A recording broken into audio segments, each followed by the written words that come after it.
आज हम संस्कृत मस्ती चैनल पर लेसन 4 भौतिक विज्ञान का most important question class 10th का है। विद्युत धारा के मोस्ट इम्पोर्टेंट क्वेश्चन जानेंगे।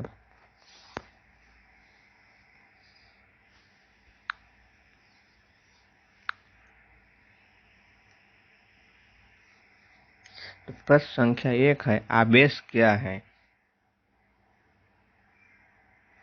तो उत्तर है, इलेक्ट्रॉनों के सतत प्रवाह को आवेश कहते हैं।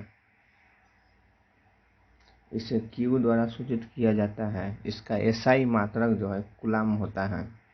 आवेश का एसआई मात्रक कूलाम, इसे Q द्वारा सूचित किया जाता है आवेश को, और कूलाम को C से। इलेक्ट्रॉनों के सतत प्रवाह को आवेश कहते हैं। 2 नंबर, विद्युत धारा से क्या समझते हैं? तो उत्तर होगा, आवेश प्रवाह की दर को विद्युत धारा कहते हैं। आवेश प्रवाह की दर को विद्युत धारा कहते हैं। अब विद्युत धारा को I द्वारा सूचित किया जाता है, I। इसका एसआई मात्रक जो है एम्पियर होता है। विद्युत धारा का एसआई मात्रक एम्पियर और आवेश का एसआई मात्रक कूलाम। ये 2 क्वेश्चन। अब तीसरा क्वेश्चन चलते हैं।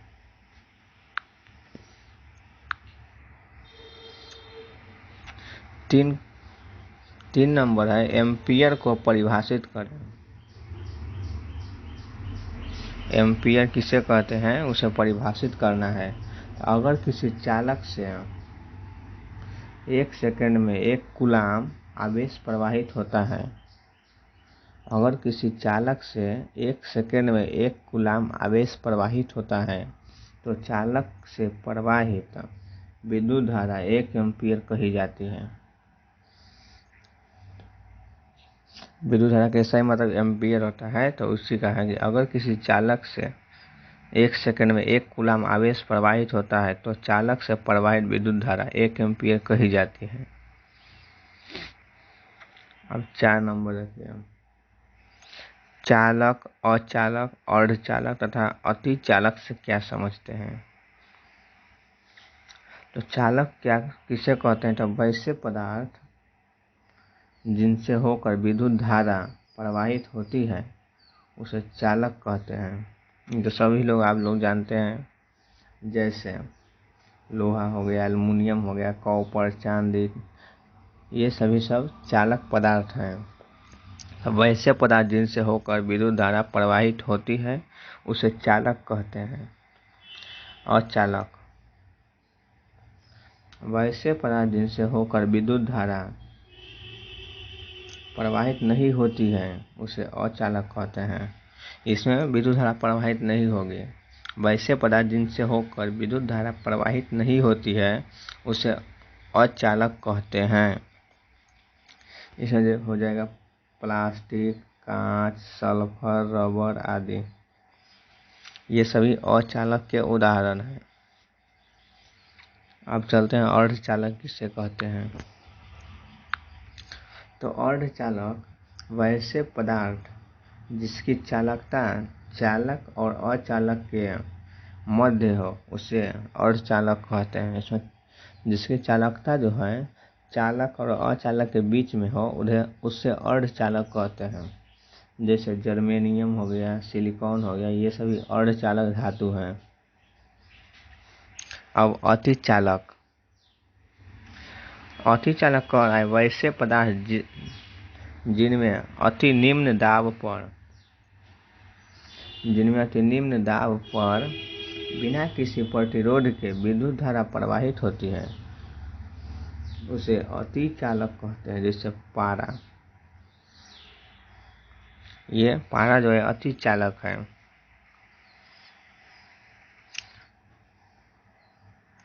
अब जानेंगे विभव से क्या समझते हैं। विभव एकांक धनावेश को अनंत से विद्युत क्षेत्र के किसी बिंदु तक लाने में किया गया कार्य उस बिंदु पर विभव कहलाता है। इसका SI मात्रक वोल्ट होता है। विभव का SI मात्रक वोल्ट, जिसे V से सूचित करते हैं वोल्ट को। ये एकांक धनावेश को अनंत से विद्युत क्षेत्र के किसी बिंदु तक लाने में किया गया कार्य उस बिंदु पर विभव कहलाता है। इसका SI मात्रक जो है वोल्ट यानी V से सूचित करते हैं वोल्ट को।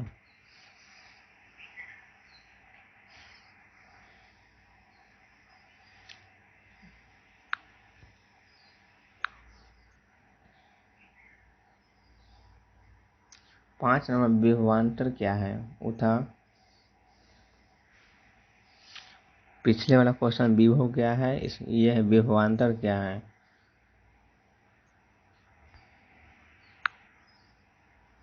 विभवांतर तो एकांक धनावेश को विद्युत क्षेत्र के एक बिंदु से दूसरे बिंदु तक ले जाने में किया गया कार्य उन दोनों बिंदुओं के बीच विभवांतर कहलाता है।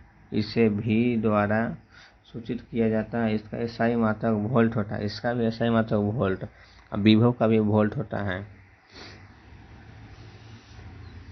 और विभवांतर को V से सूचित करते हैं। इसका SI मात्रक वोल्ट। 6 नंबर कह रहा है 1 वोल्ट विभवांतर का क्या तात्पर्य है? तो यदि 1 कूलम धनावेश को विद्युत क्षेत्र के एक बिंदु से दूसरे बिंदु तक ले जाने में किया गया कार्य 1 वोल्ट हो तो उन दोनों बिंदुओं के बीच का विभवांतर जो होगा 1 वोल्ट कहा जाएगा। 1 वोल्ट बराबर 1 जूल बटा 1 कूलम। यदि 1 कूलम धनावेश को विद्युत क्षेत्र के एक बिंदु से दूसरे बिंदु तक ले जाने में किया गया कार्य 1 वोल्ट हो तो उन दोनों बिंदुओं के बीच का जो विभवांतर है 1 वोल्ट कहा जाएगा। ये 6 नंबर। अब 7 नंबर।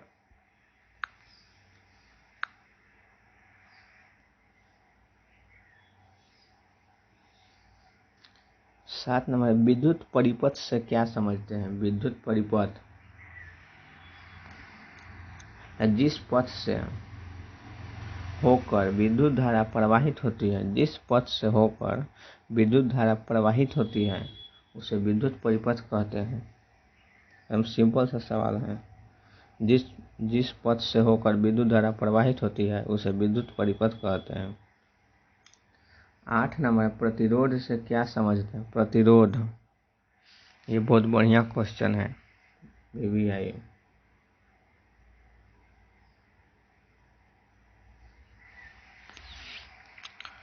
तो किसी चालक का वह गुण जिसके कारण वह अपने से होकर प्रवाहित होने वाली विद्युत धारा का विरोध करता है, प्रतिरोध कहलाता है। किसी चालक का वह गुण जिसके कारण अपने से होकर प्रवाहित होने वाली विद्युत धारा का विरोध करता है, प्रतिरोध कहलाता है। इसे R द्वारा सूचित किया जाता है तथा इसका SI मात्रक ओम होता है। प्रतिरोध का SI मात्रक ओम। प्रतिरोध जो है धारा को प्रवाहित होने से रोकता है, यही इसका मेन काम है। किसी चालक में वह गुण जिसके कारण वह अपने से होकर प्रवाहित होने वाली विद्युत धारा का विरोध करता है, प्रतिरोध कहलाता है। और इसका SI मात्रक ओम होता है, जिसे ओम को इस प्रकार डिनोट किया जाता है।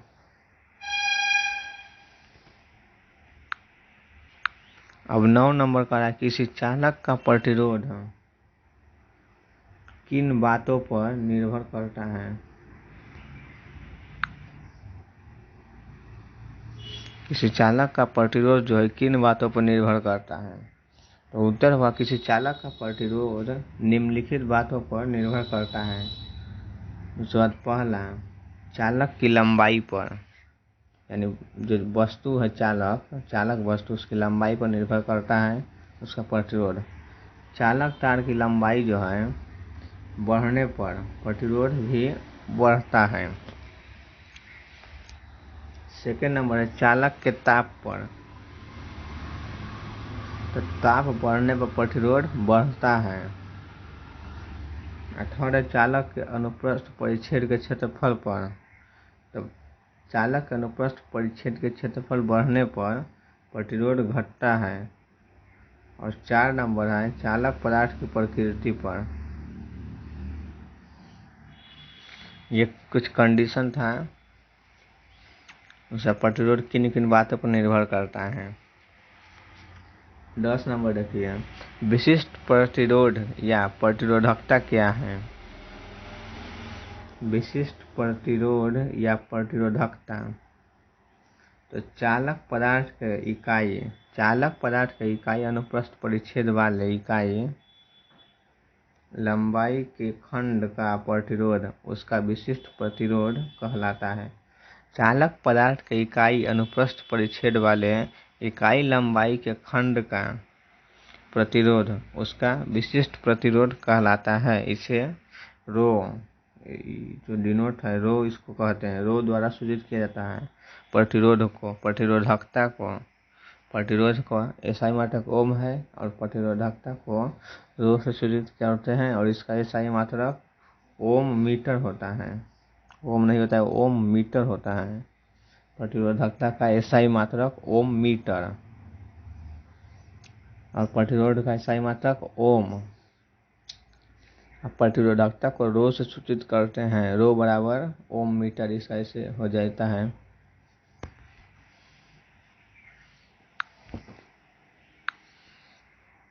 ग्यारह नंबर है विशिष्ट चालकता से क्या समझते हैं। विशिष्ट चालकता है अब प्रतिरोधकता और चालकता।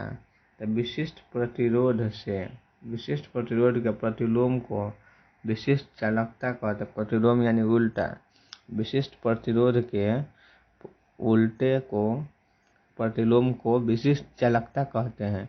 इसका एसआई मात्रक जो है ओम इनवर्स मीटर इनवर्स है।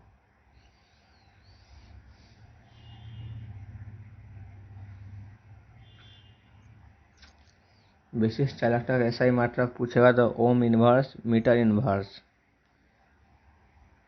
12 नंबर प्रतिरोध ताप गुणांक से क्या समझते हैं। प्रतिरोध ताप गुणांक से क्या समझते हैं।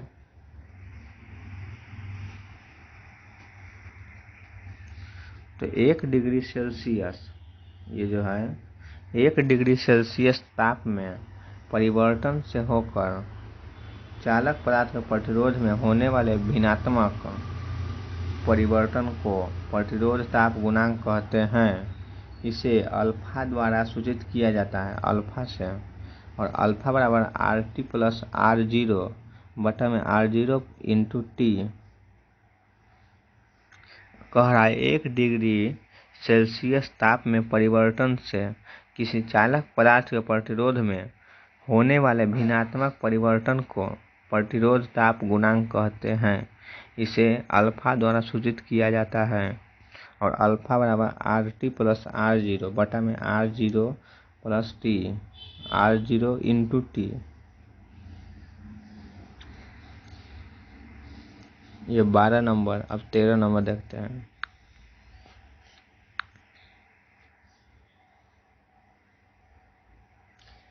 तेरह नंबर प्रश्न है ओम के नियम लिखे एवं सत्यापित करें। मतलब ओम के नियम लिखना है और उसका सत्यापन करना है, प्रूफ। ओम का नियम होता है कि अचर ताप पर किसी चालक से प्रवाहित विद्युत धारा चालक के दोनों सिरों के बीच आरोपित विभवांतर के समानुपाती होता है। अचर ताप पर किसी चालक से प्रवाहित विद्युत धारा चालक के दोनों सिरों के बीच आरोपित विभवांतर के समानुपाती होता है। गणितीय रूप में देखिए, I समानुपाती होता है V के, तो इसलिए I बराबर V बटा R, जहाँ R एक स्थिरांक है जिसे चालक का प्रतिरोध कहा जाता है। तो ओम का नियम का सत्यापन करना है। अब तो एक ये इस टाइप का डायग्राम बना लेंगे। यहाँ वोल्ट है, यहाँ एम्पियर है, ये बैटरी को दिखा रहा है सेल माइनस और प्लस।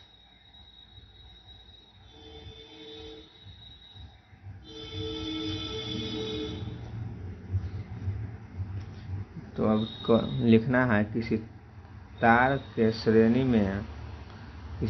श्रेणी क्रम में एक सूखा सेल, सूखा बैटरी तथा एमीटर, ये जो ये है एमीटर है, जोड़ते हैं तथा समांतर क्रम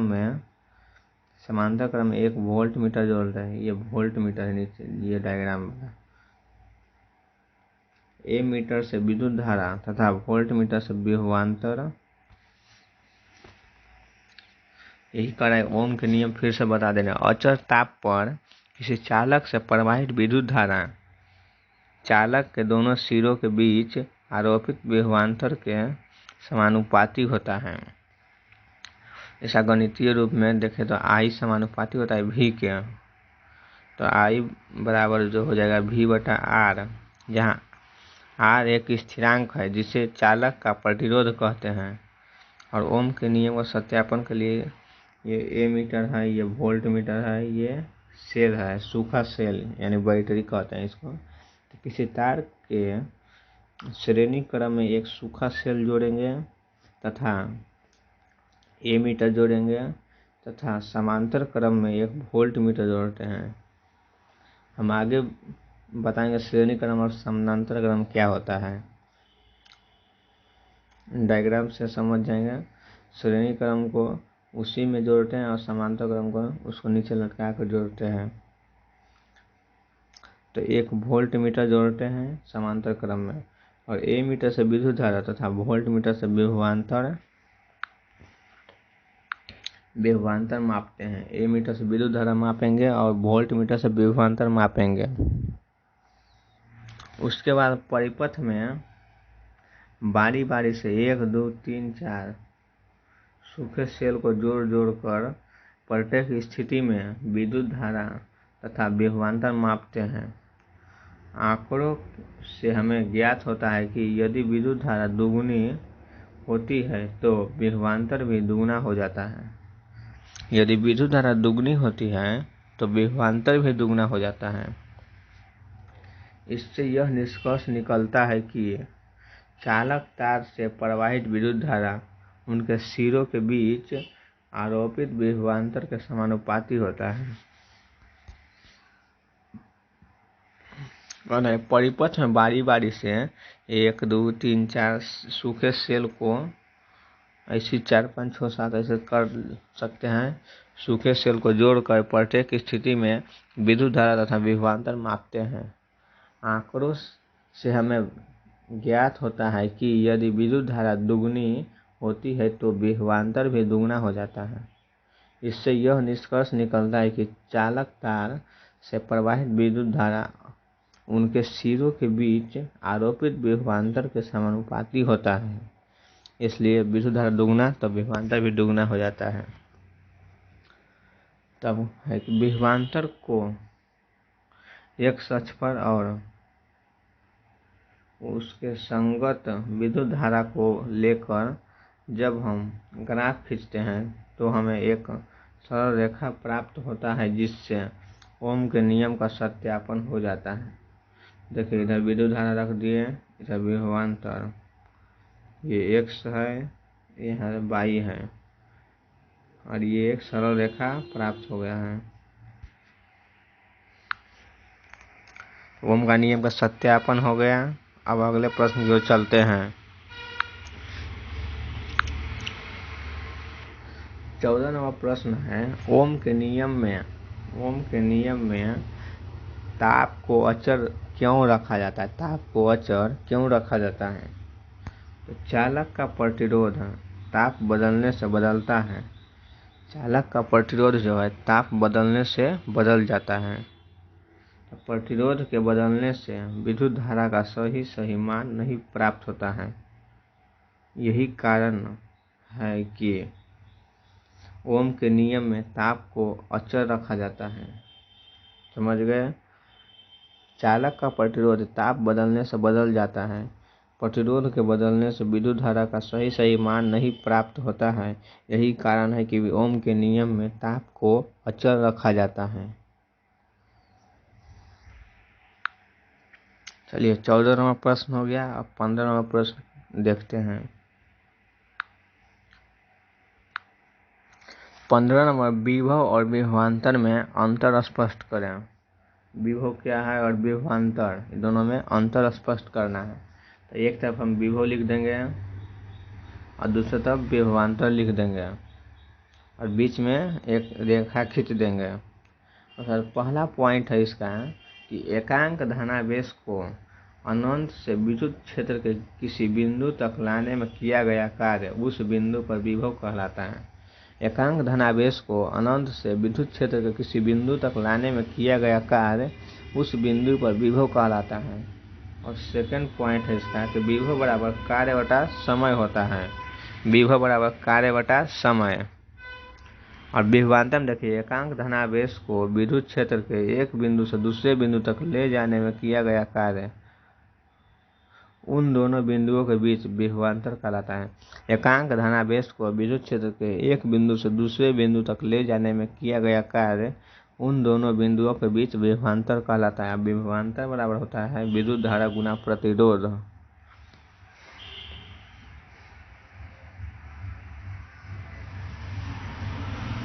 हो गया। अब चलते हैं 16 नंबर प्रश्न।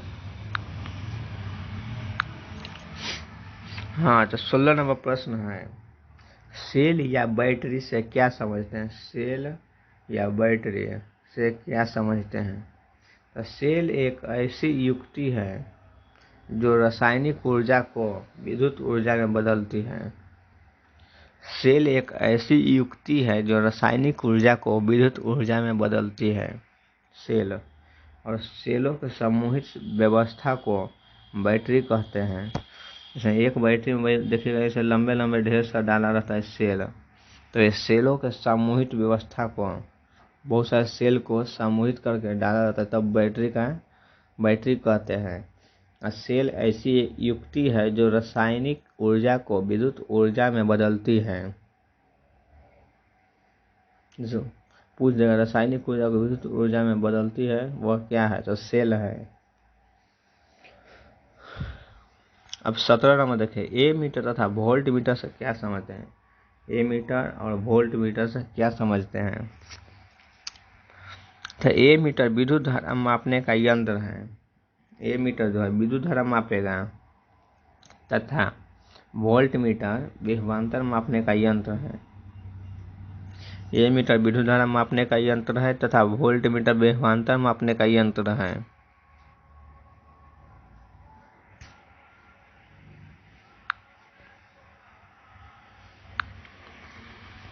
18 नंबर प्रश्न है, ए मीटर को श्रेणी क्रम में तथा वोल्ट मीटर को समांतर क्रम में क्यों जोड़ा जाता है। ओम के नियम जब हम सत्यापन करें तो जोड़े थे ए मीटर को श्रेणी क्रम में और वोल्ट मीटर को विभवांतर क्रम में, वोल्ट मीटर को समांतर क्रम में।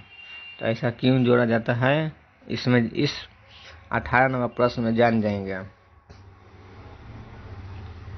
तो ए मीटर विद्युत धारा मापने का यंत्र है, ये सभी जानते हैं। विद्युत धारा मापने का यंत्र है, इसका प्रतिरोध नगण्य होता है, अतः इसे श्रेणी क्रम में जोड़ने पर भी परिपथ से प्रवाहित होने वाली विद्युत धारा का मान पर कोई प्रभाव नहीं पड़ता है। ए मीटर विद्युत धारा मापने का यंत्र है, इसका प्रतिरोध नगण्य होता है, अतः इसे श्रेणी क्रम में जोड़ने पर भी परिपथ से प्रवाहित होने वाली विद्युत धारा का मान पर कोई प्रभाव नहीं पड़ता है। वोल्ट मीटर जो है विभवांतर मापने का यंत्र है, इसका प्रतिरोध उच्च होता है। ए मीटर का नगण्य होता है, मतलब कुछ नहीं होता है, और वोल्ट मीटर का प्रतिरोध उच्च होता है, मतलब बहुत ज़्यादा होता है। यदि इसे परिपथ में श्रेणी क्रम में जोड़ दिया जाए तो यह परिपथ में प्रवाहित होने वाली विद्युत धारा को घटा देता है। यही कारण है कि ए मीटर को श्रेणी क्रम में तथा वोल्ट मीटर को समांतर क्रम में जोड़ा जाता है। समझ गए क्यों जोड़ा जाता है। फिर से बस पूरा पढ़ रहे हैं। ए मीटर विद्युत धारा मापने का यंत्र है। इसका प्रतिरोध जो है नगण्य होता है, अतः इसे श्रेणी क्रम में जोड़ने पर भी परिपथ में प्रवाहित होने वाली विद्युत धारा के मान पर कोई प्रभाव नहीं पड़ता है। अब वोल्ट मीटर विभवांतर मापने का यंत्र है। इसका प्रतिरोध उच्च होता है। यदि इसे परिपथ में श्रेणी क्रम में जोड़ दिया जाए तो यह परिपथ में प्रवाहित होने वाली विद्युत धारा को घटा देता है। यही कारण है कि ए मीटर को श्रेणी क्रम में तथा वोल्ट मीटर को समांतर क्रम में जोड़ा जाता है। अगर वोल्ट मीटर को श्रेणी क्रम में जोड़ दीजिएगा तो क्या होगा, आपका विद्युत धारा बहुत कम आएगा, घटा देगा उसका। और वही समांतर क्रम में जोड़िएगा तो नहीं घटाएगा। ये 18 नंबर प्रश्न हो गया। अब 19 नंबर देखेंगे।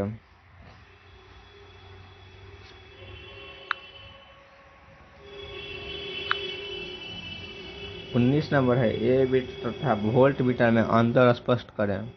ए मीटर और वोल्ट मीटर में अंतर स्पष्ट करना है। अब तो इसका पहला पॉइंट है ए मीटर का, इसमें विद्युत धारा मापी जाती है। अब वोल्ट मीटर में इसमें विभवांतर मापी जाती है। ए मीटर में विद्युत धारा मापी जाती है और वोल्ट मीटर में विभवांतर मापी जाती है। सेकेंड, इसे श्रेणी क्रम में जोड़ा जाता है और इसे समांतर क्रम में जोड़ा जाता है। इसका पैमाना एम्पीयर में अंकित करता है। इसका पैमाना वोल्ट मीटर में अंकित करता है। और 4 नंबर, इसका प्रतिरोध नगण्य होता है। इसका प्रतिरोध उच्च होता है। वोल्ट मीटर का उच्च प्रतिरोध होता है। सब हम बताएं पिछले वाले वीडियो में 18 नंबर में। ए मीटर का इसमें विद्युत धारा मापी जाती है। सेकंड पॉइंट है, इसको श्रेणी क्रम में जोड़ा जाता है। इसका पैमाना एम्पीयर में अंकित रहता है और इसका प्रतिरोध नगण्य होता है। इसमें विद्युत विभवांतर मापी जाती है। इसे समांतर क्रम में जोड़ा जाता है। इसका पैमाना वोल्ट मीटर में अंकित रहता है। इसका प्रतिरोध उच्च होता है।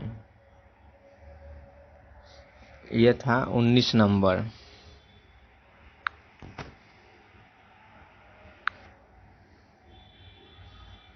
बीस नंबर है परमाणु विद्युतीय दृष्टिकोण से उदासीन होता है। परमाणु जो है विद्युतीय दृष्टिकोण से उदासीन होता है। क्यों?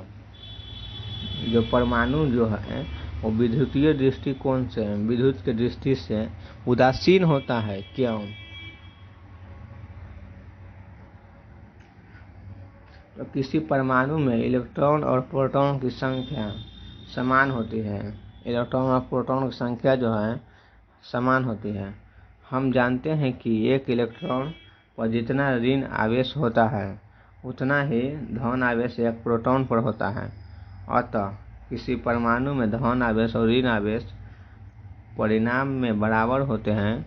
यही कारण है कि परमाणु विद्युतीय दृष्टिकोण से उदासीन होता है। हम सभी जानते हैं कि इलेक्ट्रॉन पर जितना आवेश होता है ऋण आवेश, उतना ही प्रोटॉन पर धन आवेश होता है। तो किसी परमाणु में धन आवेश और ऋण आवेश परिणाम में बराबर होते हैं। यही कारण है कि परमाणु विद्युतीय दृष्टिकोण से उदासीन होता है। जैसे एक पर प्लस में होता है चार्ज, एक पर माइनस में चार्ज होता है। चार्ज यानी आवेश, तो का ज़्यादा उदासीन हो जाता है परमाणु।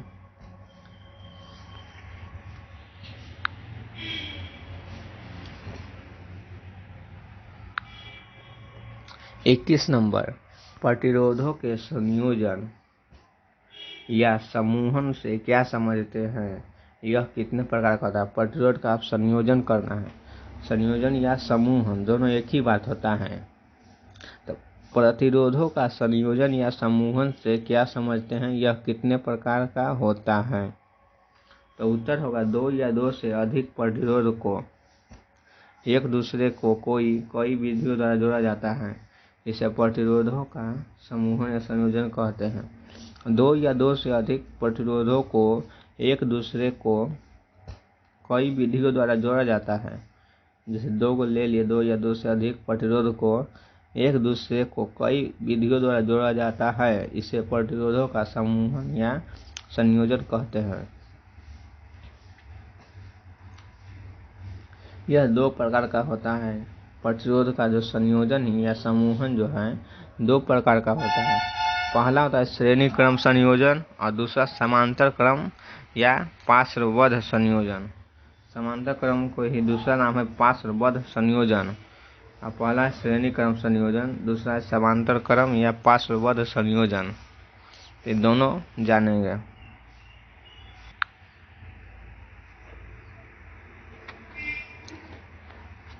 तो ये हो गया प्रतिरोध का संयोजन, पहला श्रेणी क्रम में और दूसरा समांतर क्रम संयोजन। तो प्रतिरोध का दो तरह का संयोजन होता है, श्रेणी क्रम संयोजन और समांतर क्रम संयोजन। अब जानेंगे श्रेणी क्रम संयोजन क्या है।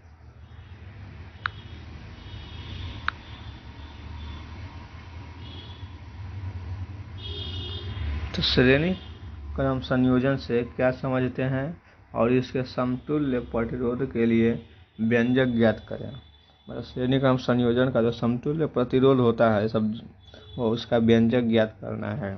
उसका जो सूत्र होता है ना समतुल्य प्रतिरोध का, वही उसी का व्यंजक ज्ञात करना है। तो आइए जानते हैं पहले श्रेणी क्रम संयोजन क्या है।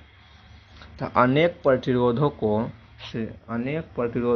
श्रेणी क्रम संयोजन में जुड़ा हुआ तब कहा जाता है जब पहले प्रतिरोध का अंतिम छोर दूसरे प्रतिरोध के प्रथम छोर से तथा दूसरे प्रतिरोध का अंतिम छोर तीसरे प्रतिरोध के पहले छोर से इत्यादि क्रम में जुड़ा रहता है तथा इन सभी प्रतिरोधों से होकर एक समान धारा प्रवाहित होता है। इसे श्रेणी क्रम संयोजन कहते हैं। ये डायग्राम है, इधर से विद्युत धारा प्रवाहित हो रहा है आई, यहाँ सेल लगा हुआ है, डायरेक्शन नीचे दिखा रहा है विद्युत धारा का। यहाँ वोल्ट 1 है, वोल्ट 2 है, वोल्ट 3 है। देखिए ये R1 R2 R3 ए से बी, बी से सी, सी से डी। ये जो है ना R1 R2 R3 यही प्रतिरोध है। तब आइए पढ़ते हैं इधर किनारे में। माना कि R1 R2 एवं R3 तीन प्रतिरोध हैं जिन्हें श्रेणी क्रम में जोड़ा गया है।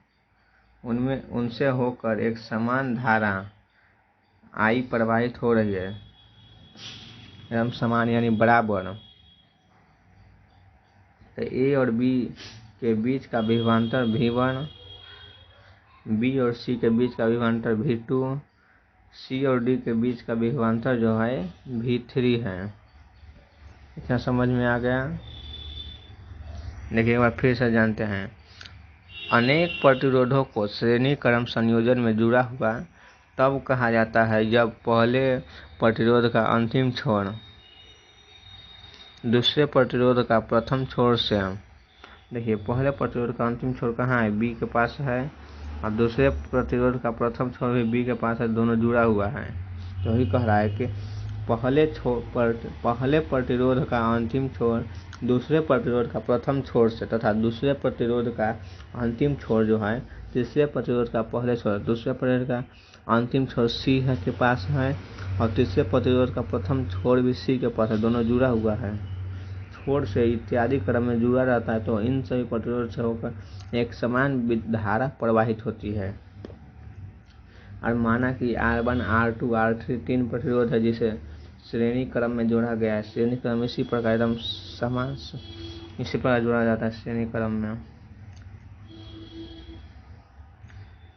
जोड़ा गया, उनमें से होकर एक समान धारा I प्रवाहित हो रही है। तो A और B के बीच का विभवांतर V1, B और C के बीच का विभवांतर V2, C और D के बीच का विभवांतर V3 होगा।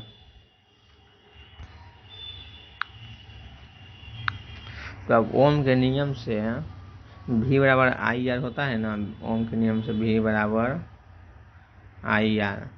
तो V के जगह V1 है पहला में, तब V1 इज इक्वल टू सब में धारा I प्रवाहित हो रही है, तो इसलिए I और R1 R2 R3 प्रतिरोध है उसमें, इसलिए पहला में V1 is equal to IR1, दूसरा जगह V2 is equal to IR2, अब V3 is equal to IR3। ओम के नियम से इतना हो गया।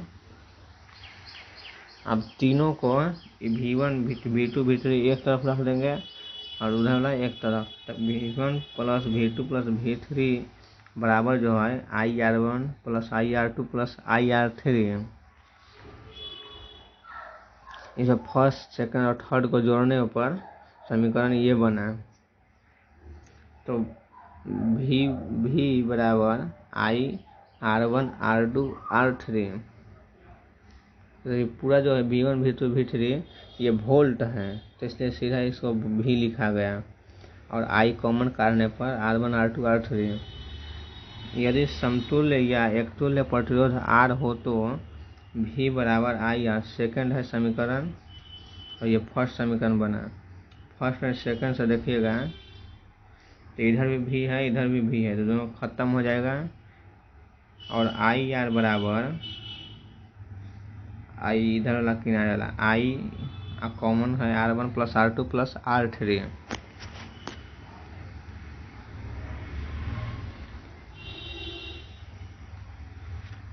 इसलिए जो R बराबर हो जाएगा R1 plus R2 plus R3। I से I कट जाएगा तो R इधर बचेगा, इधर R1 plus R2 plus R3 बचेगा। तो हो गया श्रेणी क्रम संयोजन का जो है समतुल्य व्यंजक जो है R बराबर R1 plus R2 plus R3 प्राप्त हुआ। अब चलते हैं समांतर क्रम संयोजन।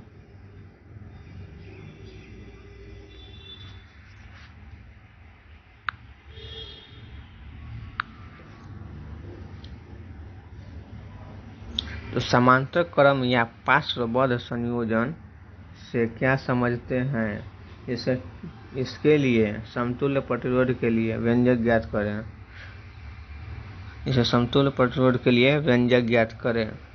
तो उत्तर होगा अनेक प्रतिरोधों को समांतर क्रम संयोजन में जुड़ा हुआ तब कहा जाता है जब प्रतिरोधों का बायां छोर एक दूसरे पर तथा दायां छोर दूसरे पर अनेक प्रतिरोधों को समांतर क्रम संयोजन में जुड़ा हुआ तब कहा जाता है जब प्रतिरोधों का बायां छोर एक बिंदु पर तथा दायां छोर दूसरे बिंदु पर जुड़ा हुआ तथा उनसे होकर अलग अलग धारा प्रवाहित होती हो। देखिए यहाँ से एक बिंदु A है, दूसरा बिंदु B है यहाँ पर, और इसी प्रकार तीन वो R1 R2 R3 गया है, ऊपर से गया है, फिर बीच में गया है, वो नीचे से गया है। ये दोनों एक छोर दूसरे छोर से जुड़ा हुआ है और धारा I प्रवाहित हो रहा है। तो R1 R2 R3 और नीचे V है वोल्ट, यहाँ से लगा हुआ प्लस माइनस का, धारा I प्रवाहित हो रही है, नीचे डायरेक्शन, ये ऊपर डायरेक्शन। तो माना कि R1 R2 R3 तीन प्रतिरोध जिन्हें समांतर क्रम में जोड़ा गया है। धारा I बिंदु A पर पहुंचकर I1 I2 I3 तीन भागों में बट जाती है एवं B बिंदु पर पहुंचकर I हो जाती है। A और B के बीच का विभवांतर V है, ओम के नियम से हम जानेंगे। B बिंदु पर पहुंचकर धारा I हो जाती है, A बिंदु पर I1 I2 I3 में बट जाती है और A और B के बीच का विभवांतर V है, तो ओम के नियम से जानेंगे। तो ओम के नियम से I1 बराबर V बटा R1। तो ओम के नियम से I1 बराबर V बटा R1 हो जाएगा, I2 बराबर V बटा R2, I3 बराबर V बटा R3। तो एक तरफ फर्स्ट सेकंड थर्ड समीकरण को जोड़ देने पर I1 plus I2 plus R3 बराबर V बटा R1 प्लस V बटा R2 प्लस V बटा R3। तो इधर पूरा जो है सब I1 I2 I3 मिलकर B बिंदु पर I हो जाता है। तो इसलिए यहाँ I बराबर यहाँ भी कॉमन का रहेगा तो 1/r1 plus 1/r2 plus 1/r3, ये समीकरण फर्स्ट हो गया। और यदि समतुल्य प्रतिरोध R हो तो I बराबर V/R, ये सेकंड समीकरण। फर्स्ट और सेकंड से V/R, देखिए दोनों तरफ I है तो खत्म हो जाता है, तो इधर V/R, इधर ये समीकरण, तो V/R बराबर V और 1/r1 plus 1/r2 plus 1/r3, तो V से V कट जाएगा एक बार में, तो 1/r1 बराबर 1/r1 plus 1/r2 plus 1/r3, 1/r बराबर, तो इसका समतुल्य प्रतिरोध ये समांतर क्रम का हो जाता है 1/, में और श्रेणी क्रम में सीधा वही रहता है R बराबर R1 plus R2 plus R3। इससे समांतर क्रम रहता है 1/r1 बराबर 1/r बराबर 1/r1 plus 1/r2 plus 1/r3। यह समांतर क्रम हो गया, तो दोनों हम समझ गए श्रेणी क्रम क्या होता है और समांतर क्रम क्या होता है।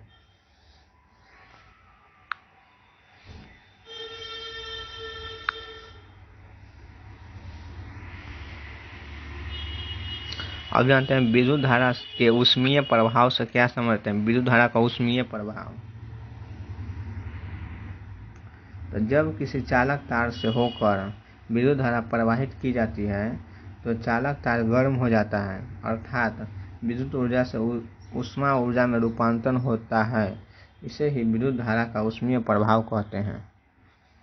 जब किसी चालक तार से होकर विद्युत धारा प्रवाहित की जाती है तो चालक तार गर्म हो जाता है, अर्थात विद्युत ऊर्जा से ऊष्मा ऊर्जा में रूपांतरण होता है। इसे ही विद्युत धारा का ऊष्मीय प्रभाव कहते हैं। समझ गए किसे कहते हैं विद्युत धारा का ऊष्मीय प्रभाव। कोई तार है, इसमें विद्युत धारा प्रवाहित हो रही है, तो चालक तार जो एकदम पूरा गर्म हो जाता है, छुइएगा तो गर्म लगेगा, अर्थात विद्युत धारा से ऊष्मा ऊर्जा में रूपांतरण हो जाता है, ऊष्मा ऊर्जा में, इसलिए गर्म हो जाता है। इसे ही विद्युत धारा का ऊष्मीय प्रभाव कहते हैं। अब 25 नंबर देखिए, विद्युत धारा के प्रवाह के कारण किसी चालक में उत्पन्न ऊष्मा का व्यंजक लिखें। विद्युत धारा के प्रवाह के कारण किसी चालक में उत्पन्न ऊष्मा का व्यंजक लिखें या सिद्ध कर। इसी का जो व्यंजक है उसका सिद्ध करना है। व्यंजक होता है H बराबर I² RT जूल। क्वेश्चन उसी का जो व्यंजक होता है, व्यंजक लिखने के लिए उसी का होता है H बराबर I² RT जूल। तो उत्तर देखिए, एकांक धनावेश को विद्युत क्षेत्र के एक बिंदु से दूसरे बिंदु तक ले जाने में किया गया कार्य उन दोनों बिंदुओं के बीच विभवांतर कहलाता है। एकांक धनावेश को विद्युत क्षेत्र के एक बिंदु से दूसरे बिंदु तक ले जाने में किया गया कार्य उन दोनों बिंदुओं के बीच विभवांतर कहलाता है। तो V बराबर जो हो जाता है W/Q। Q आवेश हो गया और W कार्य, यहाँ कार्य है ना वर्क, वही W वर्क हो गया, Q आवेश, V विभवांतर, उसी को V बराबर W/Q समीकरण बनता है। ये समीकरण फर्स्ट हो गया। अब चलते हैं आगे। और सेकंड है कि आवेश प्रवाह की दर को विद्युत धारा कहते हैं। ये सभी आप जानते हैं, प्रश्न संख्या 2 में बताए हैं। आवेश प्रवाह की दर को विद्युत धारा कहते हैं। I बराबर Q/T, तो Q बराबर क्या हो जाएगा, IT हो जाएगा ना। तो Q बराबर IT मान को समीकरण फर्स्ट में रखने पर तो V बराबर W और Q की जगह IT, ये समीकरण सेकंड हो गया। तो ओम के नियम से V बराबर IR पढ़े हैं, तो फर्स्ट से IR बराबर W/Q, W बराबर IT है। V बराबर IR होता है, तो वही V की जगह IR रखा गया है। तो IR और W/IT इतना हो गया। तो W बराबर क्या हो जाएगा, ये इधर गुणा में आ जाएगा, तो W बराबर I² RT जूल। देख कितना सिंपल सिद्ध हो गया। अब नोट पॉइंट, कुछ 2 नोट पॉइंट है, आइए जान लेते हैं।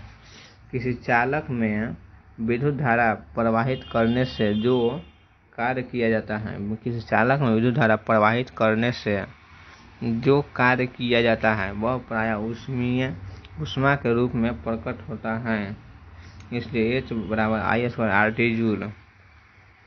और सेकंड है एक कैलोरी, एक Cl कैलोरी कहते हैं। एक कैलोरी का जो मान होता है 4.18 या 4.20 जूल होता है, और एक जूल बराबर 2.24 कैलोरी। यही है। नोट पॉइंट फर्स्ट करा है, किसी चालक में विद्युत आवेश प्रवाहित करने से जो कार्य किया जाता है वह प्रायः ऊष्मा के रूप में प्रकट होता है। H बराबर I² RT जूल। ये दो को मान निकला है। एक कैलोरी में कितना बराबर होता है, एक जूल में कितना। तब आया प्रश्न संख्या 26। विद्युत धारा का ऊष्मीय मान, विद्युत धारा का जो ऊष्मीय मान किन किन कारकों पर निर्भर करता है। तब विद्युत धारा का ऊष्मीय मान विद्युत धारा, प्रतिरोध तथा विद्युत धारा प्रवाहित होने के समय पर निर्भर करता है। समय। तो विद्युत धारा, प्रतिरोध तथा विद्युत धारा प्रवाहित होने के समय पर निर्भर करता है उसका ऊष्मीय मान। 27 नंबर, वाट से क्या समझते हैं। वाट, 1 वाट ऐसे होता है ना। तो 1 जूल प्रति सेकंड, 1 जूल प्रति सेकंड कार्य करने की दर को वाट कहते हैं। मतलब 1 जूल 1 सेकंड में 1 जूल अगर कार्य करते हैं तो उसे 1 वाट कहा जाएगा। अर्थात वाट बराबर जूल बटा सेकंड, या W को वाट से सूचित करते हैं। W बराबर J/S, जूल बटा सेकंड। 27 नंबर हो गए। अब 28 नंबर की ओर चल रहे हैं।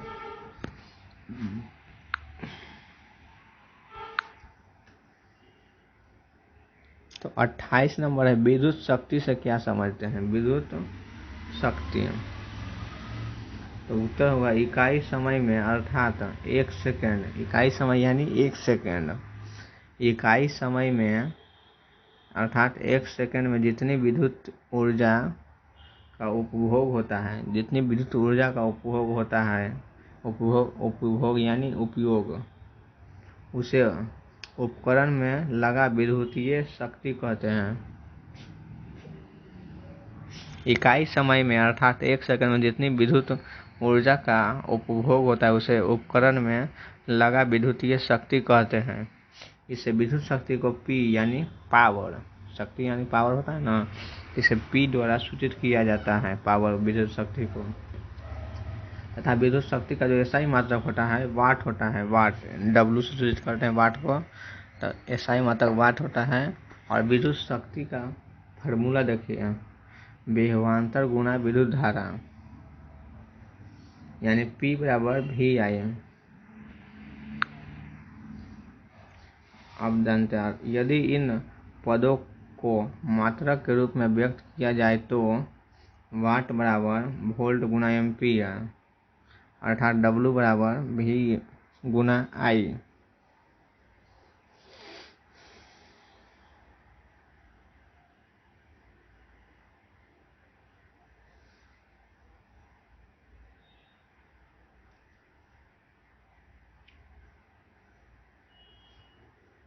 नोट पॉइंट फर्स्ट देखेंगे। अब नोट 1, 1 किलोवाट में 1000 वाट होता है, और 1 मेगावाट में 10⁻6 वाट, यानी 6 0, 1 पर 10⁻6 0 नहीं, 1 पर 6 0 होता है, उसी को 10⁻6 लिखा जाता है।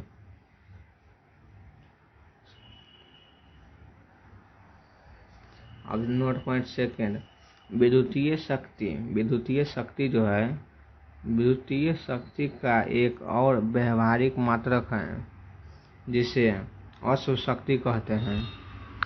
विद्युतीय शक्ति का एक और व्यवहारिक मात्रक है जिसे अश्व शक्ति कहते हैं। संक्षेप में इसे HP, हॉर्स पावर, और 1 HP बराबर जो है 746 वाट होता है। 1 HP में 746 वाट। ये ऑब्जेक्टिव का प्रश्न है, 1 हॉर्स पावर में कितना वाट होता है। ये हमेशा बिहार बोर्ड के 1 नंबर का क्वेश्चन रहता है फिक्स। 1 HP बराबर कितना वाट होता है। तो ये रहा 28 नंबर प्रश्न। अब 29 नंबर देखते हैं। 29 नंबर प्रश्न है, विद्युत बल्ब का सचित्र वर्णन करें। जो विद्युत बल्ब है उसका चित्र के साथ वर्णन करें।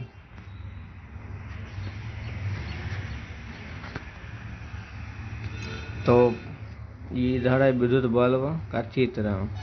यहाँ पर टंगस्टन का तंतु लगा रहता है, या इसी को फिलामेंट कहते हैं। टंगस्टन का तंतु या फिलामेंट। ये कांच का बल्ब होता है, और ये दोनों जो है स्पर्शक बटन होते हैं, स्टड, जो सटता है जाकर होल्डर में तो जलता है। बस ये चित्र बता दिए। अब जानते हैं इसके बारे में। तो विद्युत बल्ब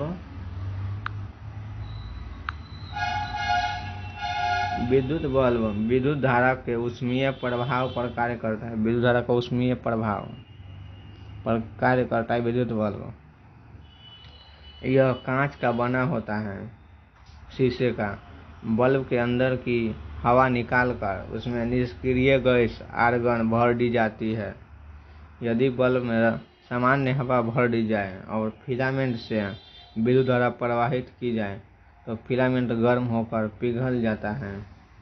फिलामेंट के दोनों छोर बल्ब के आधार पर धातु के 2 स्पर्शक बटन से जुड़े होते हैं। जब बल्ब को एक होल्डर में लगाया जाता है तो यह प्रकाश उत्पन्न करता है, इसलिए आर्गन गैस भरी जाती है।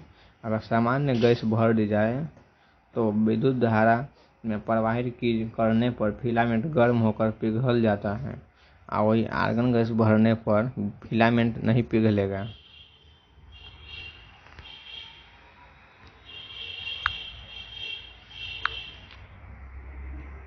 अब 31 नंबर प्रश्न, सुरक्षा फ्यूज क्या है। जो बोर्ड में रहता है ना, फ्यूज लगा, उसी को कहते हैं सुरक्षा फ्यूज। तो सुरक्षा फ्यूज क्या है पहले जानेंगे, उसके बाद जानेंगे विद्युत परिपथ में फ्यूज तार क्यों लगाया जाता है। तब फ्यूज तार एक सुरक्षा युक्ति है। जब परिपथ में अचानक धारा की प्रबलता बढ़ जाती है तो फ्यूज तार गर्म होकर पिघल जाता है तथा परिपथ में लगे हुए उपकरण नष्ट होने से बच जाता है, इसलिए लगाया जाता है। फ्यूज तार एक सुरक्षा युक्ति है। जब परिपथ में अचानक धारा की प्रबलता यानी धारा बहुत ज़्यादा बढ़ जाती है तो फ्यूज तार गर्म होकर पिघल जाता है तथा परिपथ में लगे हुए उपकरण नष्ट होने से बच जाते हैं। यह 30 नंबर प्रश्न है। अब 31 नंबर, सुरक्षा फ्यूज क्या है। विद्युत, ये दोनों तो लगता है एक ही क्वेश्चन उतर गया है। फ्यूज तार एक सुरक्षा युक्ति है। जब परिपथ में अचानक धारा की प्रबलता बढ़ जाती है तो फ्यूज तार गर्म होकर पिघल जाता है तथा परिपथ में लगे हुए उपकरण नष्ट होने से बच जाते हैं। दोनों एक ही प्रश्न हो गया है। चलिए कोई बात नहीं, अब चलते हैं अगले प्रश्न की ओर। तो ये हो गए सुरक्षा फ्यूज। अब अगले प्रश्न 32 नंबर देखेंगे। तो 32 नंबर प्रश्न है, विद्युत ऊर्जा से क्या समझते हैं। विद्युत ऊर्जा, और विद्युत धारा पीछे पड़े थे। अब विद्युत ऊर्जा क्या है जानेंगे। तो विद्युतीय कार्य की मात्रा को विद्युत ऊर्जा कहते हैं। विद्युतीय कार्य की मात्रा को विद्युत ऊर्जा कहते हैं। W बराबर V/Q होता है। वर्क बराबर कार्य बराबर वोल्ट गुना Q आवेश है। तो इसका SI मात्रक जूल होता है। विद्युतीय ऊर्जा का SI मात्रक पूछेगा तो जूल, जबकि व्यवहारिक मात्रा किलोवाट घंटा kWh जो होता है विद्युतीय ऊर्जा का होता है। व्यवहारिक मात्रक तो किलोवाट घंटा और ऐसे SI मात्रक जूल होता है। 33 नंबर देखिए, 1 जूल विद्युतीय ऊर्जा से क्या समझते हैं। 1 जूल विद्युतीय ऊर्जा से क्या समझते हैं। तो 1 वोल्ट विभवांतर के अधीन चालक से 1 कूलाम आवेश प्रवाहित करने पर किया गया कार्य 1 जूल कहलाता है। 1 वोल्ट विभवांतर के अधीन एक चालक से 1 कूलाम आवेश प्रवाहित करने पर किया गया कार्य 1 जूल के बराबर होता है। समझ गए। अब चलते हैं 34 नंबर। 34 नंबर प्रश्न है, किलोवाट घंटा से क्या समझते हैं? किलोवाट घंटा, यदि विद्युत परिपथ में 1 घंटा तक 1 किलोवाट की दर से विद्युत धारा का उपभोग होता है तो समझा जाता है कि परिपथ में 1 किलोवाट घंटा विद्युत ऊर्जा का उपभोग हुआ। 1 किलोवाट घंटा का यूनिट भी कहा जाता है, 1 किलोवाट घंटा को यूनिट भी कहा जाता है, यूनिट। यदि विद्युत परिपथ में 1 घंटा तक 1 किलोवाट की दर से विद्युत का उपभोग होता है तो समझा जाता है कि परिपथ में 1 किलोवाट घंटा विद्युत ऊर्जा का उपभोग हुआ। 1 kWh किलोवाट घंटा। 1 किलोवाट घंटा को यूनिट भी कहा जाता है, यूनिट, 1 यूनिट। अब BOT यूनिट क्या है जानते हैं? BOT यूनिट क्या है? तो BOT विद्युत ऊर्जा का गणना करने का एक इकाई है। इसका विस्तारित रूप होता है बोर्ड ऑफ ट्रेड यूनिट। हमारे घरों में बिजली उपभोग की गणना इसी इकाई में की जाती है। 1 यूनिट 2 यूनिट जो होता है ना, तो BOT यूनिट कहते हैं इसे। हमारे घरों में जो बिजली का उपभोग होता है इसकी गणना BOT यूनिट इकाई के द्वारा ही की जाती है। सही अर्थ में 1 BOT बराबर 1 किलोवाट घंटा या 1 यूनिट कहते हैं, और 1 यूनिट 3.6 गुने 10 की पावर 6 जूल होता है। 3.6 गुने 10 की पावर 6 जूल। 1 यूनिट बराबर चाहे 1 किलोवाट घंटा बराबर चाहे 1 वोट, BOT बराबर, तीनों का मान पूछेगा तो 3.6 गुने 10 की पावर 6 जूल। चलिए 35 हो गया। अब 36 नंबर।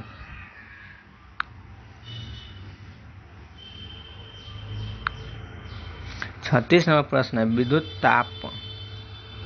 तापन अपव्यय से क्या समझते हैं? विद्युत तापन अपव्यय, तब वैसे विद्युतीय यंत्र जिसके किसी भाग में विद्युत धारा प्रवाहित करने पर ऊष्मा उत्पन्न होती है।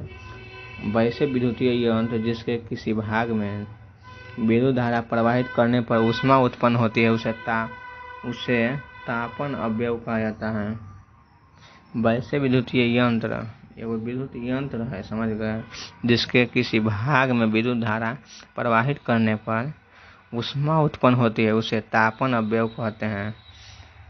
ये जो जैसे हीटर देखिए, तो हीटर में जब आप विद्युत धारा प्रवाहित करते हैं तो उसमें ऊष्मा उत्पन्न होता है ना, वही है तापन अपव्यय। समझ गए विद्युत तापन क्या है? विद्युत तापन अपव्यय। अब 37 नंबर, तापन अपव्यय की क्या विशेषता होनी चाहिए? विशेषता इसकी, हीटर जो है तो तापन अपव्यय निम्नलिखित विशेषता होनी चाहिए। पहला, इसका प्रतिरोध उच्च होना चाहिए, एवं प्रतिरोध उच्च, इसका गलनांक उच्च होना चाहिए, नहीं तो ज़्यादा ही गर्म हो जाएगा तड़वा जो हीटर में लगा रहता है तो तुरंत गल जाएगा। इसलिए इसका गलनांक उच्च होना चाहिए, जल्दी गले नहीं। चलिए 36-37 प्रश्न पढ़ लिए। अब 38 नंबर प्रश्न जानेंगे। 38 नंबर प्रश्न है, नाइक्रोम क्या है? नाइक्रोम,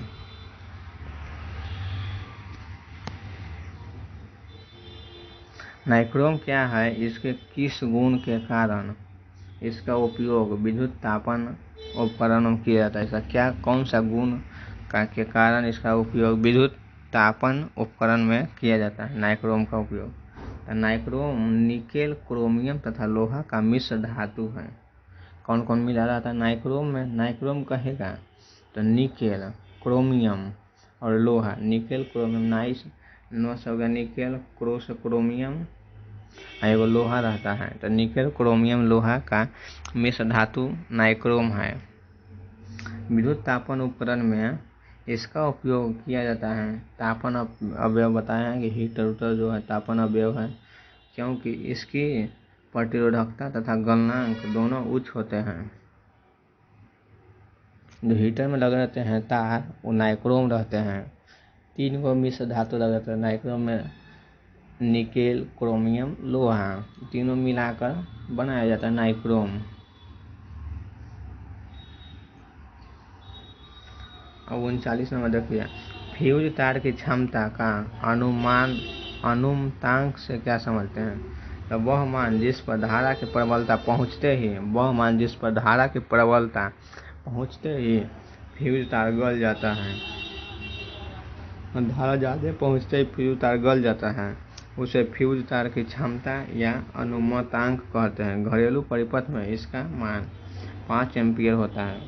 फ्यूज तार का जो मान होता है क्षमता 5 एम्पीयर। 5 एम्पीयर धारा आएगा, आपका फ्यूज तार गल जाएगा और कोई उपकरण आपका नष्ट होने से बच जाएगा। चलिए 39 नंबर हो गया। अब 40 नंबर देखेंगे।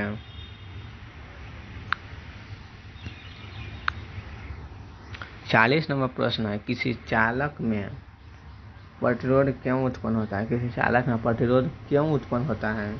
उत्तर, जब किसी चालक के दोनों सिरों के बीच विभवांतर आरोपित किया जाता है तो मुक्त इलेक्ट्रॉन का प्रवाह होने लगता है। ये मुक्त इलेक्ट्रॉन निम्न विभव वाले सिरे से उच्च विभव वाले सिरे की ओर गतिशील होते हैं। इन मुक्त इलेक्ट्रॉनों की टक्कर चालक पदार्थ के अणुओं से होती है, जिसके फलस्वरूप ये अपनी गतिज ऊर्जा का एक भाग खो देता है। गतिज ऊर्जा का जो चालक में ऊष्मा के रूप में प्रकट होता है, यही कारण है कि किसी चालक में प्रतिरोध उत्पन्न होता है। फिर से देखें, जब किसी चालक के दोनों सिरों के बीच विभवांतर आरोपित किया जाता है तो मुक्त इलेक्ट्रॉनों का प्रवाह होता है। ये मुक्त इलेक्ट्रॉन निम्न विभव वाले सिरे से उच्च विभव वाले सिरे की ओर गतिशील होते हैं। इन मुक्त इलेक्ट्रॉनों की टक्कर चालक पदार्थ के अणुओं से होती है, जिसके फलस्वरूप ये अपनी गतिज ऊर्जा का एक भाग खो देता है, जो चालक में ऊष्मा के रूप में प्रकट होता है। यही कारण है कि किसी चालक में प्रतिरोध उत्पन्न होता है। 40 नंबर हो गया। अब 41 नंबर।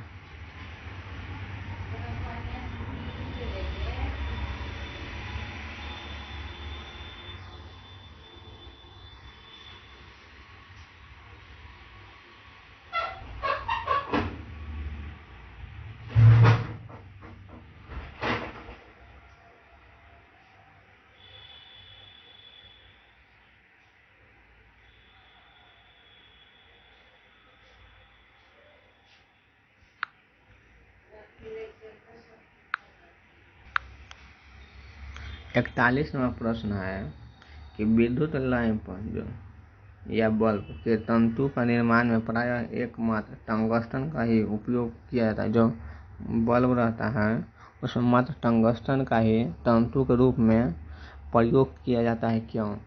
टंगस्टन का प्रतिरोध तथा गलनांक उच्च होता है, जिसके कारण विद्युत लैंपों के तंतु के निर्माण में एकमात्र टंगस्टन का उपयोग किया जाता है। इस टंगस्टन का जो प्रतिरोध और गलनांक होता है बहुत ज़्यादा होता है, उच्च, जिसके कारण विद्युत लैंप के तंतु का निर्माण में एकमात्र टंगस्टन का ही उपयोग किया जाता है। 42 नंबर, विद्युत ताप युक्ति जैसे ब्रेड टोस्टर तथा विद्युत आयरन जो स्त्री आयरन के चालक शुद्ध धातु के स्थान पर मिश्र धातु के क्यों बनाए जाते हैं? तो मिश्र धातु की प्रतिरोधकता शुद्ध धातु की अपेक्षा अधिक होती है। मिश्र धातु का जब प्रतिरोधकता है शुद्ध धातु से बहुत ज़्यादा होता है। उनका शीघ्र ऑक्सीकरण नहीं होता है और वे उच्च ताप को सह सकते हैं। यही कारण है कि विद्युत ताप युक्ति जैसे ब्रेड टोस्टर तथा विद्युत इस्त्री के चालक शुद्ध धातुओं के स्थान पर मिश्र धातु के बनाए जाते हैं। मिश्र धातु का जो प्रतिरोधकता शुद्ध धातु की अपेक्षा अधिक होती है और उनका शीघ्र ऑक्सीकरण नहीं हो पाता है और वे उच्च ताप को सह सकते हैं। यही कारण है कि विद्युत ताप युक्ति जैसे ब्रेड टोस्टर तथा विद्युत इस्त्री के चालक शुद्ध धातु के स्थान पर मिश्र धातु के बनाए जाते हैं।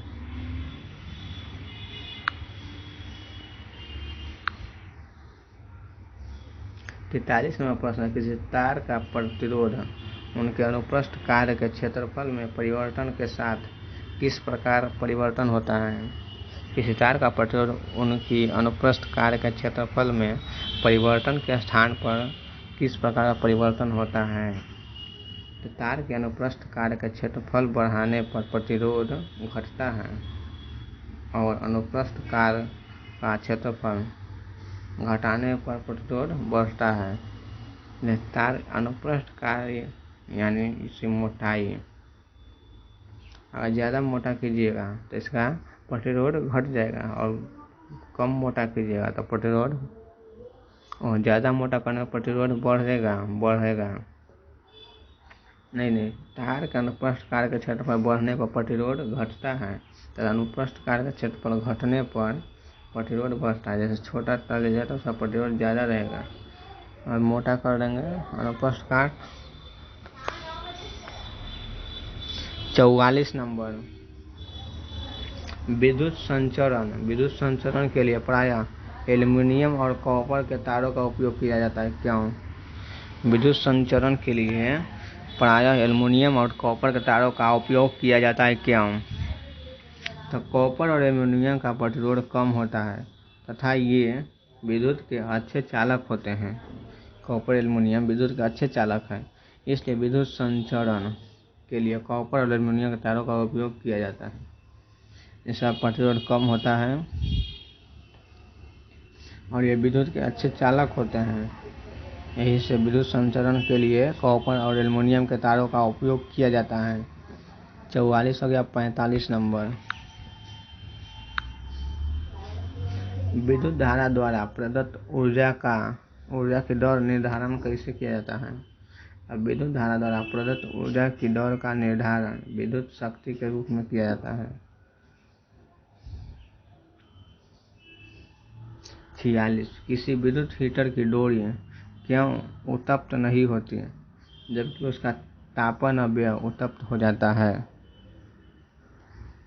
तो विद्युत हीटर की डोरी मोटे तांबे की होती है, इसलिए इसका प्रतिरोध तापन अवयव की तुलना में कम होता है। डोरी और तापन अवयव के से समान धारा प्रवाहित करने पर उत्पन्न ऊष्मा का मान तापन अवयव से अधिक होता है, जिसके फलस्वरूप तापन अवयव अधिक गर्म हो जाता है और उत्पन्न हो जाता है, जबकि डोरी गर्म नहीं हो पाता है, नहीं उत्तप्त होता है।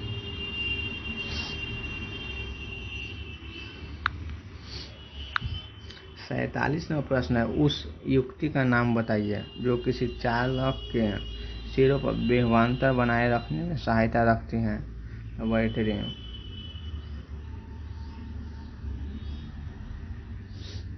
48, 6 वोल्ट बैटरी से गुजरने वाले हर एक कूलाम आवेश कितनी ऊर्जा दी जाती है।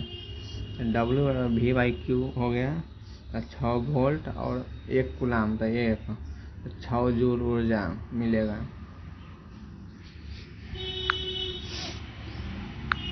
49 नंबर प्रश्न है, कूलाम के नियम लिखे। कूलम जो पढ़ रहे थे, जो आवेश का ऐसा ही मतलब कूलम होता है, तो उसका नियम जानते हैं क्या कहता है कूलम का नियम। तो दो आवेशों के बीच आकर्षण या प्रतिकर्षण बल दोनों आवेशों के गुणनफल के समानुपाती है और उनके बीच के दूरी के वर्ग के विरुद्ध क्रमानुपाती होता है। देखिए दो आवेश हो Q1 एक तरफ Q2, उनके बीच की दूरी r। तो माना कि Q1 Q2 दो आवेश हैं जिनके बीच की दूरी r है। इनके बीच लगने वाले आकर्षण या प्रतिकर्षण बल F समानुपाती होता है Q1 Q2 के, दोनों गुणनफल हो जाएगा। तो वही लिखा है कि आवेशों के गुणनफल के समानुपाती होता है। तो आवेश से गुणनफल कर दिया Q1 Q2, तो बल के समानुपाती हो गया। बल यहाँ लिखा था, बल के समानुपाती होता है गुणनफल, तथा उनके बीच की दूरी कितना है r। बीच की दूरी के वर्ग यानी r² और व्युत्क्रम समानुपाती मतलब 1/r²। तो F बराबर F समानुपाती होगा 1/r² का। इसलिए एफ समानुपाती हो जाएगा, दोनों तरफ एफ है तो Q1 Q2 बटा आर स्क्वायर। तो एफ बराबर के Q1 Q2 बटा आर स्क्वायर हो जाएगा, जहाँ के एक स्थिरांक है या नियतांक है। ये कूलम का नियम था।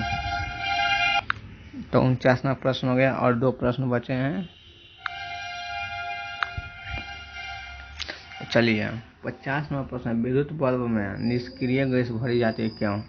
विद्युत बल्ब जो है उसमें निष्क्रिय गैस भरी जाती है क्यों? विद्युत बल्ब में टंगस्टन के फिलामेंट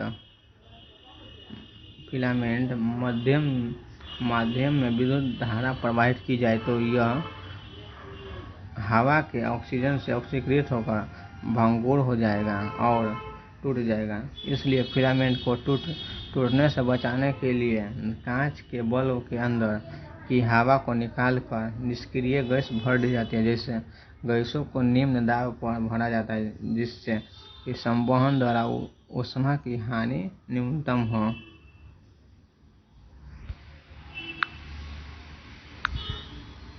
और 51वां प्रश्न है, विद्युत संचारण के लिए प्रायः कॉपर तथा एल्युमिनियम तारों का उपयोग किया जाता है।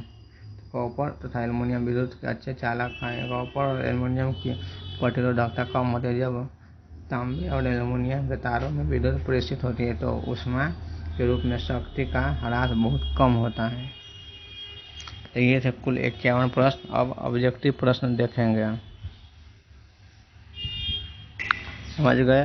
ये टोटल 51 प्रश्न हो गए। अब अगले वीडियो में हम ऑब्जेक्टिव प्रश्न बताएंगे विद्युत धारा का। वीडियो अच्छा लगा तो अपने दोस्तों को भी शेयर करें कि वो भी जाने विद्युत धारा के सारे मोस्ट इम्पोर्टेंट क्वेश्चन।